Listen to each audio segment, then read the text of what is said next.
I'm Abi Tud. I'm a physician specializing in orthopedic surgery. My subspecialty is musculoskeletal tumors, and I am currently a full-time orthopedic oncologist at the Philippine Orthopedic Center. Cancer is a disease that affects people across all age groups. Children are arguably the most vulnerable.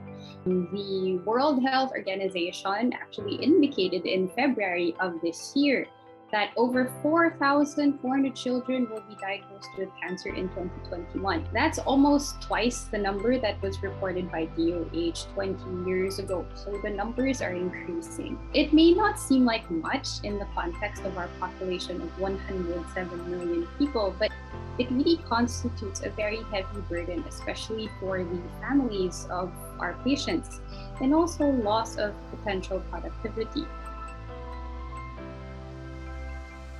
Several of my patients who had bone cancer and were undergoing chemotherapy were fortunate enough to have had their wishes granted.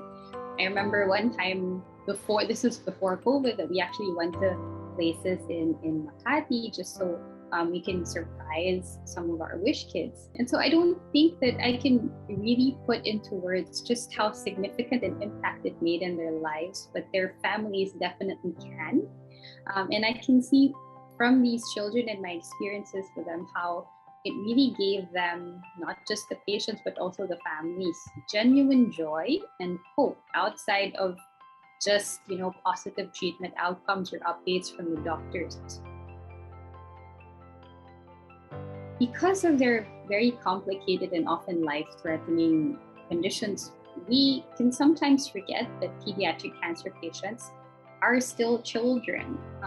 The adults around them, even us doctors and their nurses, sometimes we can take for granted just how young and fragile they really are, often because they show such psychological maturity and strength and bravery when it comes to dealing with their illness. But we have to keep in mind that their feelings remain the same. They have the same fears, anxieties, and aspirations that all children do. It's often the really small things, that give them hope. When it comes to their emotional needs, receiving something that they've longed for, no matter how simple it may seem to us adults, can really mean everything. And it can keep them going even in the worst of times and help them forget what they have to endure. Also, one interesting thing that I wanted to mention, an indirect impact of having the Make-A-Wish experiences very visible to the public, like on social media, etc., is that it increases awareness about cancer, and awareness of laypersons is very important. So it's not just the direct effects, which are so amazing, it's also the indirect effects of it.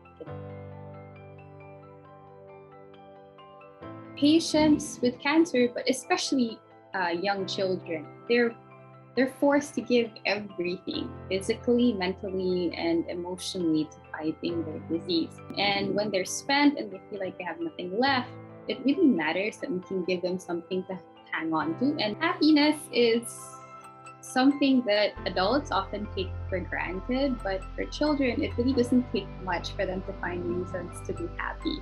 We all know that cancer is such an expensive disease to treat, so it really means the world to them and also to us, the doctors and the medical team, that Make-A-Wish can help us being able to show them or give them that small bit of hope that can make miracles happen and wishes come true, like Make-A-Wish does. September is Childhood Cancer Awareness Month, and if all of you believe in giving hope, please check out www.wishes.ph and support Make-A-Wish Philippines.